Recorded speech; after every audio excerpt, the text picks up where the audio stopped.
and his attorney, Michael Cohen. This took place 2 months before the presidential election. And they're heard discussing this proposed deal to buy the rights to former Playboy model Karen McDougal's story, who claims she had an affair with then Donald Trump.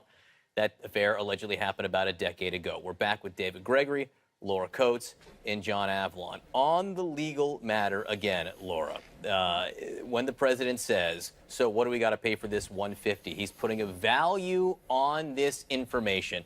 He is also noting, he uses this really fascinating quote about David Pecker, who runs AMI, which owns the Inquirer. You know, what happens if he maybe he gets hit by a truck? In other words, David Pecker is the carrier of all this knowledge. If he gets hit by a truck, where does that knowledge go? We lose control of it.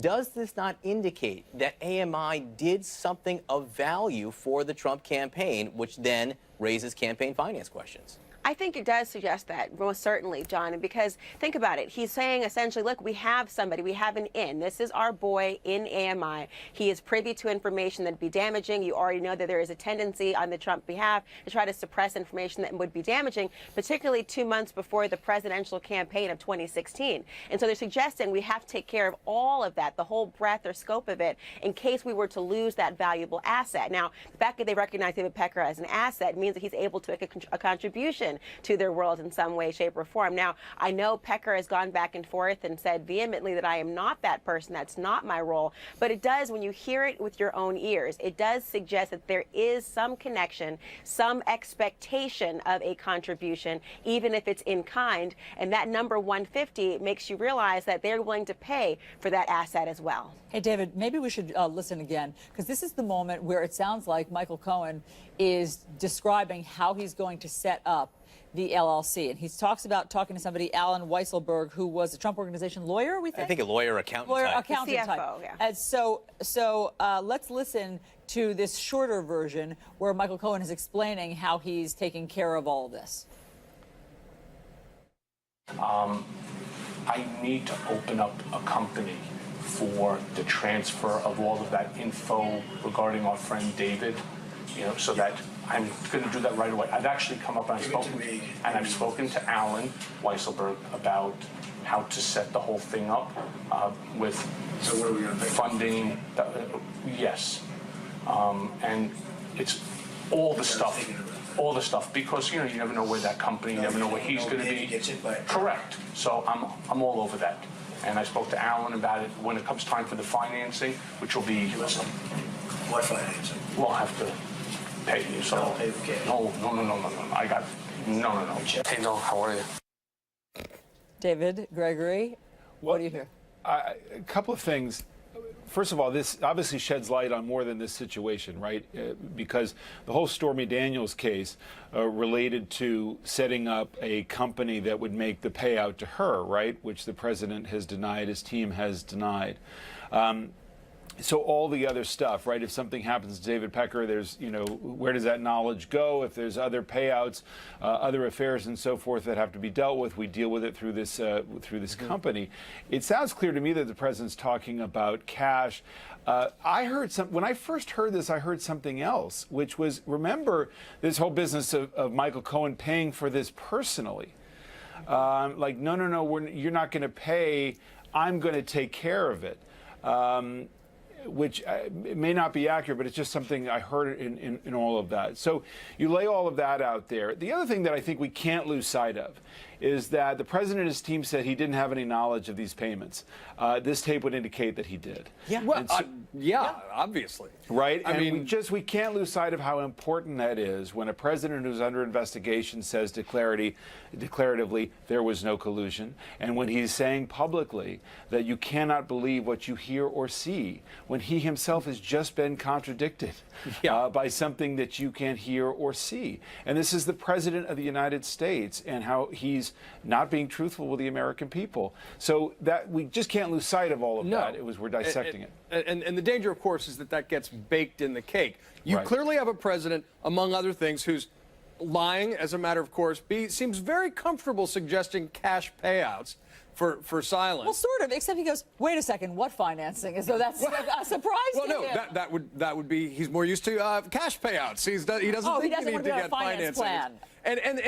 And almost goes without saying that the initial version put forward by Michael Cohen, that these were payments made without Mr. Trump's knowledge, without organization input, solely out of the goodness of his heart to clean up a problem, that was always the self-evident BS that it now appears to conclusively be. So all those things are important. But what I think is so important is also that the day this comes out, knowing that there are tapes, the president goes to a VFW hall and says, don't believe what you see or what you read. And that is the larger context of this, whether it's a conscious broadcast picture or not. And it's close to a verbatim quote from Orwell in 1984. Oh my gosh. In which says that, you know, the party's #1 rule is not to believe what you see or what you hear. Well, the amazing part of this, too, John, is that all you have to do is follow the president himself and what he says when a camera is present.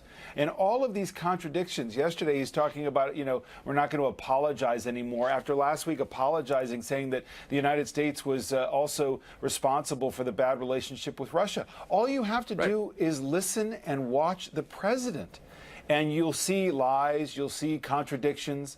That's all you need to look at. You don't even have to bring the media into it. Right, Well, and he what doesn't you're even really want you to believe his words. He doesn't want you to believe that No. he said his words. Of course. That why would, I can't see why Russia would be behind it. All of that stuff is what he's trying to have you unhear and unsee. Let me just read the specific quote that John was just talking about there, because it is really unnerving. The party told you to reject the evidence of your eyes and ears. It was their final, most essential command. Reject the evidence George of Orwell, your eyes and ears. 1984. And I will also bring people back to 24 hours ago when Maggie Haberman was here.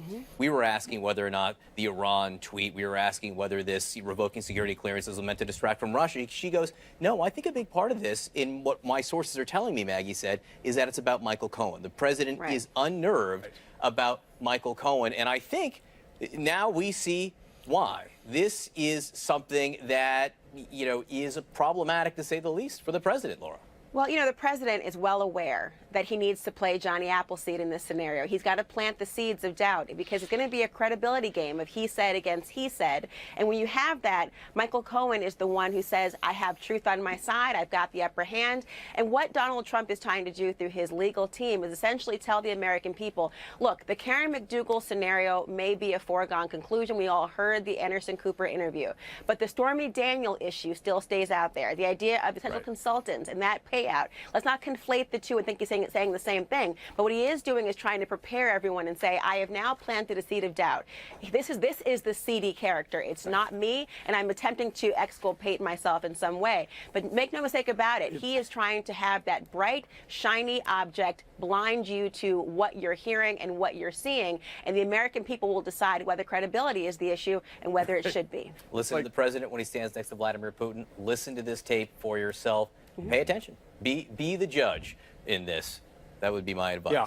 All right. One thing about Michael Cohen, though, I mean, this is pretty seedy on his part as a lawyer to record his client. And I think, you know, the president will have a constituency saying, who is this guy and why would he do that? People will look up and go, yeah, that seems really odd. Yeah, that is a good question. Why was he just randomly recording conversations with his client? All right, we have so much I'm more. totally never hiring him as my lawyer, Wow. like at all. Wow. Can I just say one more thing about the lie thing? Because I just want to, because this is, I do not know whether Hope Hicks knew what the truth Then was how at the could- time. yeah. But when Hope Hicks says, we have no knowledge of any of this, Yes. that is a lie. Well, maybe the she campaign, means the press. Maybe she means the press office. No, it doesn't Look, matter. You and I could debate this forever. We includes if the candidate is the campaign. Maybe He knew. I'm not. He knew.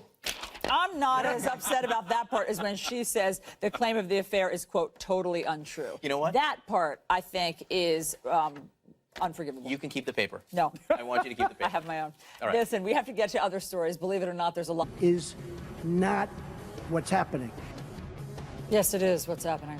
It actually is what's happening. What you're seeing with your own eyes and what you're hearing with your own ears.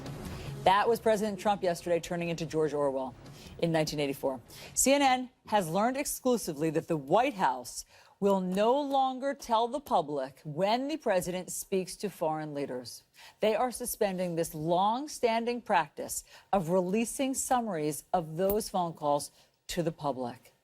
What has happened to transparency? Joining us now is David Gregory and CNN Global Affairs analyst Max Boot. Max, tell me if you agree with this. I feel as though something shifted in Helsinki. Something happened in Helsinki where it was really sort of the most crystal clear first time where the public didn't have to take the press's word for what happened. The public got to see with their own eyes the president blame America and Vladimir Putin say that, yes, he did want Donald Trump to win. And since that